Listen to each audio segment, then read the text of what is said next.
अन्य गावातून जर आले असतील आंबोली आणि चौकोट. चला अभ्यास करू.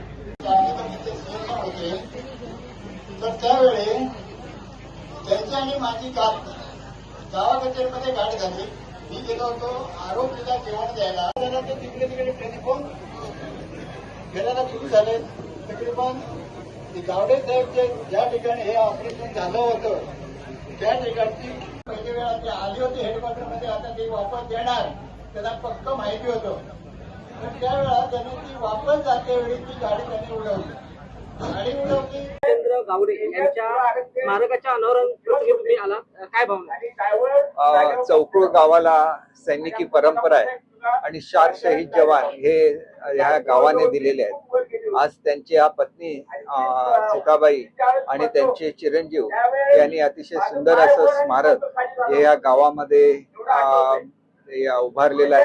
आणि त्याचबरोबर केवळ आपला अर्धकृती पुतळा उभारला नाही तर शहीदांचं स्मारक सुद्धा त्यांनी या ठिकाणी उभारलं. ही एक अभिमानास्पद बाब आहे. मी त्या कुटुंबाचं मनापासून अभिनंदन करतो आणि शहीदांच्या स्मृतीला या ठिकाणी अभिवादन करतो. बऱ्याच प्रकारात आपण स्पष्टीकरण दिलात, मात्र तरी सुद्धा सिंधुदुर्ग जिल्ह्यामध्ये विशेषतः तुमच्या मतदारसंघामध्ये तुमच्या विरोधात आंदोलन करण्यात येत आहे. ठाकरे शिवसेनेकडून हे आंदोलन होत आहे, नेमकं काय सांगायचं? हा सगळा राजकीय डाव आहे. नाहक बदनाम करायचं. आपल्याला माहिती नसतं कोण कसं आहे. एखाद्या मंदिरामध्ये गेल्यामुळे जर आपली ओळख झालेली असेल तर ती कशी व्यक्ती आपल्याला समजू शकत नाही. त्याच्यामुळे माझा त्यांच्या या प्रकरणाशी काहीही संबंध नाही. माझी केवळ ओळख आहे, एवढंच आहे.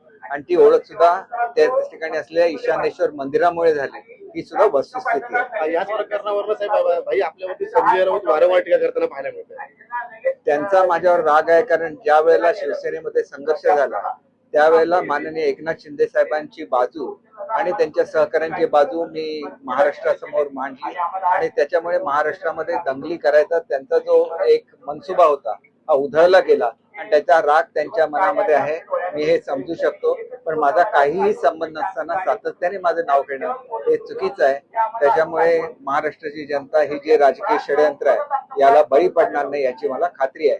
भाई एक काय प्रकार आहे, कारण संजू परब यांनी एक आरोप केला होता की पैसे घेऊन तुमच्या विरोधात आंदोलन ठाकरे. मला याच्यावर काहीच बोलायचं नाहीये.